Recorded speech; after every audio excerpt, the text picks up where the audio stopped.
যুবক ভাইরা যারা বসে আছো এবং এই মাদ্রাসার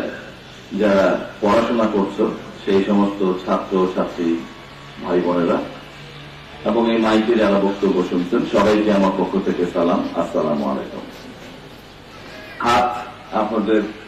হাত বন্ধে দাবি দেওয়া নিয়েও কথা বলা হয়েছে, আবার আপনাদের এখানে কিছু কিছু আপনার ইউনিয়ন আমার ইউনিয়ন এত বেশি প্রতিবেশী, তো সেই হিসাবে আমি কিন্তু যে কোনো বেলায় শুধু কাজ অথবা অন্য কোনো যে কোনো বেলায় আমি চিন্তা করি বৈলর এবং কাঁঠাল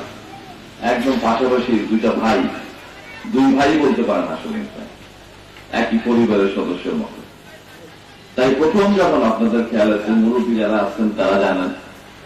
প্রথম যখন আমি আমার এই দলের নেতা হওয়ার আগেও আমি যখন প্রথম এই ত্রিশাল ইউনিয়নে কিছুটা উন্নয়নের কাজ শুরু করি, তখন আমি প্রথম কাজ শুরু করছিলাম কিন্তু মসজিদ মাদ্রাসায় অনুদান সুদ দিয়ে। আপনাদের যারা পুরনো লোক আছেন তাদের খেয়াল আছে নিশ্চয়ই। এবং ওই সময় আমি প্রথম আমার কাঁঠাল ইউনিয়ন